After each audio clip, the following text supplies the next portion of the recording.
Hello, Mish. Welcome back to the Monday video. And I think this week we should review where we are relative to last week. What do you think? I think that's a great idea because now we have two camps again. One is saying that we saw the bottom, that's it, regardless of what comes out of the administration's mouth. And others feel that this is still a sell rallies and it's going to roll over and make new lows. So that's what our job is today, is to try to give the scenarios of what would have to happen. And you have up there XRT, the good old granny indicator, I think tells us a lot. Yeah, this is where we kind of left off last week. XRT, SMH. So what are we looking for in XRT now? Well, this is the monthly chart, so people know. So the blue line is the 23 month and the green line is the 80 month. And Right. so far, it looked really scary in the beginning of last week when it broke down under the 80 month, because notice that it hasn't been under the 80 month Yeah. since the beginning of COVID. So that would tell us now that that would be, to me, a sure sign of recession, right? We do have higher lows. That's a good thing. But more importantly, we had that flush and it's back. So at least we can say recession averted for now, just based on that 80-month moving average. However, are we going to go back into expansion? That we cannot know yet because we're still underneath the 23-month. Remember, we got through it in 2024 when we had that delicious rally everywhere else. And even though XRT didn't rally the way some of the other instruments did, it did at least reflect consumer confidence, which we have very little right now. So we need to have that consumer confidence. And in order for me to get happy, I would want to see that 23-month be taken out to the upside. The third scenario, of course, is that maybe we saw the low, but does that mean we're going to go much higher? In which case, it's also possible that we spend the next at least week with a short week and earnings coming out, lots of Fed speak, still unclear about the tariffs. Maybe we just chop between, say, 72 and 65 for the next, till our next podcast, and then we can reevaluate. Yeah, let's take a look at it on the daily for a second. One sec. So this 65 level, just under 65, called 64, and then you've got the high of the big up day there around 69. So there's certainly some reason to believe that we could chop between 65 and 68, 69. Or even get up closer to 72 and still not take out that 50-day moving Oh average. yeah, sure. Yeah, Yeah, that's a big number. that's a big number. 72 is the biggest number we've got. And now I would say 64 is a pretty big number because that's where the 80-month lived. And we do not want to see that break down and close the month under 64. So Right. at best we can say is hopeful. Right. Right. So let's look at SMH because that was the other side of the Mhm. equation, and let's go check that out on the monthly too. Right. So there you go. So that is very far from showing any kind of recessionary tail. But we are still in a contraction. Although the slope on the 23-month is up, we need to close this month above it. And I think if we can do that, we'll also see growth start to outperform value. It's still wonky there. And also, it might tell us that whatever's happening with the chips and the tariffs is not as scary as people think it could be. But we're not there yet, right? I mean, look at that. We closed today at, what was it, like 200 or This something? looks like 201. Yeah. Yeah. And the number I believe that I want to see it clear is like 205, 206, which I believe it was there in the morning and then broke it. So keep that 205, 206 level in your mind as we're going to get into the end of April. And then, of course, keep Granny 64 in mind on the downside. If that breaks, that would be very hard for the semiconductors to continue being happy if Granny breaks down. Hmm. And those two are still, to me, very key, except one other thing we're going to add today. So let's talk about the bonds. So here's the monthly on the bonds. Right. And you didn't put the little hyphen Right. underneath. Underscore. Underscore, not hyphen. But while he's doing that, you can at least see the congestion of the price level here. which again makes this unclear which way it's going to go. On the 23-month, obviously, well, first of all, this thing, just to show you how great these moving averages work, by the way, let's look at the bonds in 2021.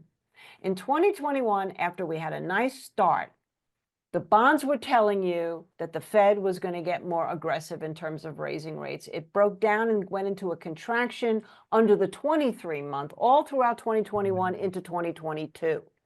But just like we saw with Granny, it tested the 80-month, it popped, and then look what happened in 2022. Not only did it not get through the 23-month, it broke the 80-month, and that's when we know that the 6 to 8 year business cycle of having low interest rates was over. So we are now looking again, interestingly enough, at that 23-month. We haven't looked at it in ages. We looked at, briefly in 2024, it looked good, but we haven't been through it certainly in 2025. And now we want to see that. If you could spread that out a little bit so we can see what the level is, widen the chart out a bit. Yeah. Yeah. So the level is really pretty much on the top of whatever this month's range is so far. What's the top of this? Yeah, 93. Okay, so there you go, 93, 94. We get through there at the end of April. That could mean it could mean good for the market, but could also be bad for the market. I mean, that's undetermined at this point from a fundamental standpoint. But from a technical standpoint, it would certainly be an interesting thing. So now let's take a look at the daily chart in this.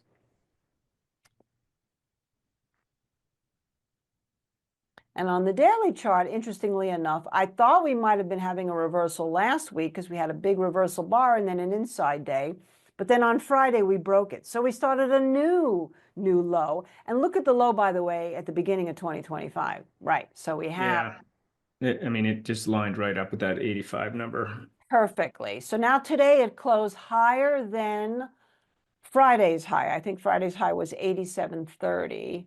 And today it closed at 87.50. Right. So Yeah. technically, we could say that this is the start of a reversal. The other thing you don't have in this chart, by the way, is the calendar range. And I think that's really super important to show is the 6-month calendar range high. Yeah, let's go to this chart. Look, we cleared it today. No, wait a minute. Well, this is the underscore TLT. Right, but the underscore, we didn't clear it. With the other one, we did clear it. So yeah, well, we're close though. So tomorrow will be a very interesting day. If we can get follow through to the rally today, then I think, we can maybe safely say that we've seen the bottom in the long bonds. We'll worry about the implications later. But if it starts to roll over again tomorrow, maybe this was just sort of a one-day wonder. And in terms of the leadership, right, because we do risk off, it's still underperforming the SPY a little bit.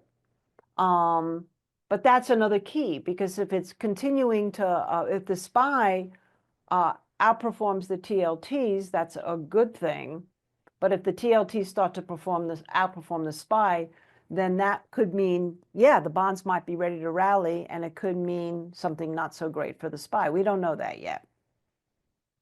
Right. Yeah. If TLTs are rallying and the stocks are selling off, it's probably increased in recession fears. Exactly. I mean, historically, we've got a kind of a messed up situation right now with the bonds not necessarily doing what they would normally be doing. Exactly. They haven't exactly been the flight to safety. So just to sum up, in the question of, is this the bottom, or are we just going to chop? We need to look at the XRTs. Let's call it a 64 to 72 range. We need to look at the semis. Let's right now look at that 205, 206 more than what's the downside. And we need to look at the bonds, because if the bonds are going to start to outperform and rally from here and get through that 23-month, which we just saw was at around 94, clear the 6-month calendar range and start moving up, then of course, those other two indicators of XRT and semiconductors could also show us whether or not everything's going to go up together as a relief, because it's not the Fed necessarily that's going to cut the rates. It'll be more elimination of the fear that all these countries are selling our debt. That's what I think everybody's most afraid of right now. Yeah, I mean, I think that The risk is that the bonds continue to fall, and that becomes a problem for stocks. I think if bonds at least stabilize, and if the bonds are rallying and XRT is rallying and SMH is rallying, that's going to be a good thing.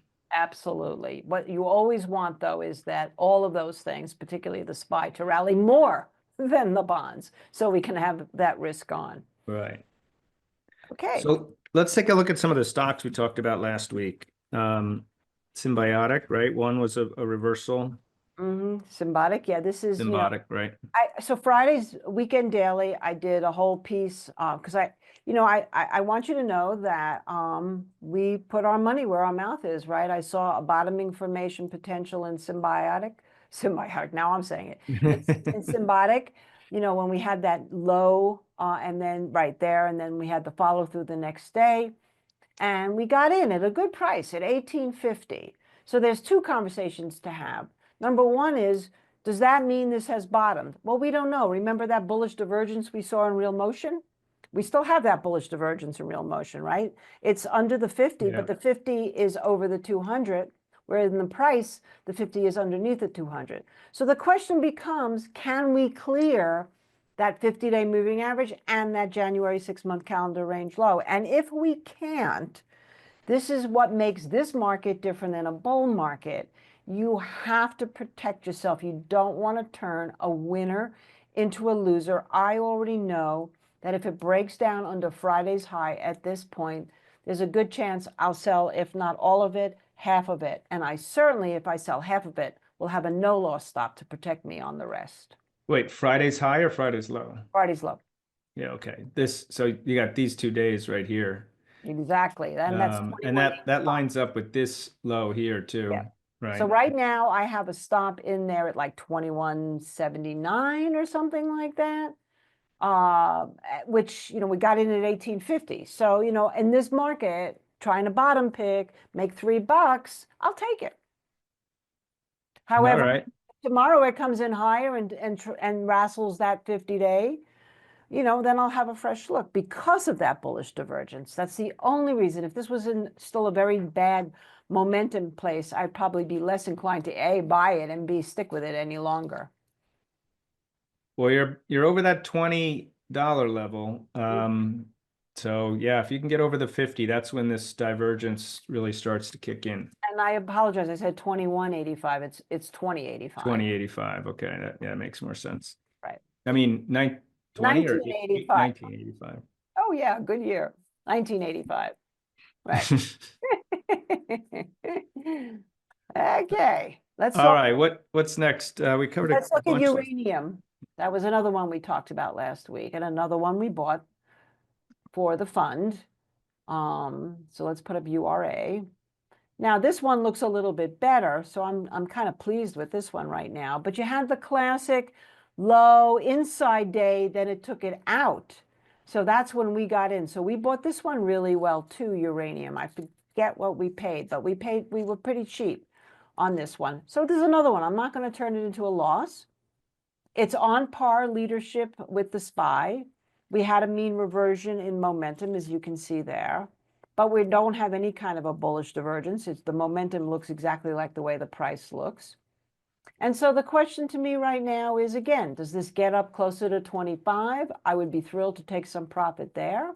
Does it clear 25? We don't know. I like uranium from a more fundamental place. However, if it starts to roll over, this is the one that I was thinking had a hold 2185. I'll at least take off half with a no loss stop on the balance. Mm-hmm. So this Yeah, is this one's over that big update too. this is bottom picking in a bear market, hoping that you've seen the bottom, but not counting on it. Right. All right, so one more, and that would be IBIT. I feel also extremely proud of this one. Now I have to kind of give my mother a little bit of kudos on this. My mother, a week ago on Sunday night, said to me, now this is my mom, by the way, and I've told this story actually in the media too. She is 91. She has her money basically in an interest-bearing account in cash. She has a couple of stocks, and we kept her real conservative because, she's 91. But she said to me Sunday night, Mish, I think we should buy Bitcoin and Nvidia. Oh my gosh.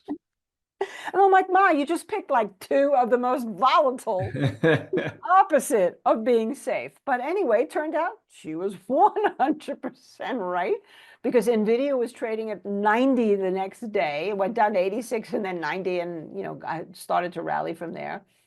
And Bitcoin was trading at between 76 and 78,000, and now it went up over 84,000, close to 85,000 today. So we bought IBIT, and we talked about it on the show because it made a new low. It had an inside day right at that 200-day moving average, and then boom, the next day it took it out and closed above those 2 days. Then it had another inside day, just in case you were kind of still wondering about it, and then boom, now you can see it. But once again, here we are, outperforming the SPY, incidentally. And we don't know, can this get through 50? Can it get through the 6-month calendar range low? We don't know. So once again, just like I told you with all the others, if you bought it and you're happy and you have a cushion, don't turn it into a loss. And if it doesn't start to roll over but tackles 50 and can't get through it, don't be afraid to take some profit. We're long this at 44.60, so we definitely have a cushion. Yeah. All right. Well, that sounds good. Right. So let's just show something that's actually rallying as opposed to something that we bottom picked that we'd been talking about.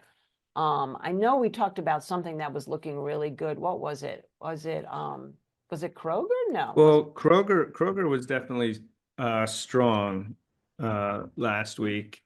Mm-hmm. And I mean, this thing just pulled back to the 50, right where you'd expect it, and it's clawing its way back, clawing its way back. I mean, continuing to move higher. This thing isn't exactly a rocket ship, but it's strong. Interestingly enough, it also reminds me of an old rule we used to talk about all the time, which is when something makes a new high and then reverses, generally the correction we look for is somewhere between 5 and 10% from the high. So let's just call it 70. If that would be 10%, would be $7, so about 63. So that move down to 63, 65 was the typical correction we see on these reversal candles. Held the 50-day moving average. That was good. Trying to creep up here. It's a little bit into the resistance of the bar we had on that sort of inverted doji hammer day a few days ago, 3 days ago. And now, yeah, I mean, really technically the way we do these reversals, right, Jeff, is that we don't buy it again until it takes out the high of the reversal day. But Yeah, that big engulfing pattern is pretty bearish if it continues lower. But it's reversed. I mean, first thing I'd look at is the pivot on that day, which is probably around uh, well, it's a little bit below the midpoint, so we're probably over it. But yeah, if we get out over the that reversal day, then it could take off. that's a really good sign. And you want to watch the momentum too, because the momentum broke the 50 while the price didn't. Now it's back over the 50. So essentially you don't want momentum to start rolling over. That's a good thing to watch in tandem with price. Yeah. Um, all right. I think that covers it, unless you've got any other ideas. I think for now, this is you're hearing exactly how I'm thinking and how I'm trading the market, and I'm trying to be extremely very tactical and really follow my rules to the letter. You can get careless in a bull market, but you cannot get careless in a choppy, volatile bear market because that can really hurt. Yeah, and with earnings starting to roll in, the momentum of any move could pick up steam on the upside or the downside. Right. So, well, this is a short week, as I said. We have Good Friday, day off, so 3-day weekend. Hope you guys enjoy it, and we'll see you. We'll see you all next week. See you next week. All right. Thanks, Mish. Thanks, Jeff. Bye. Bye.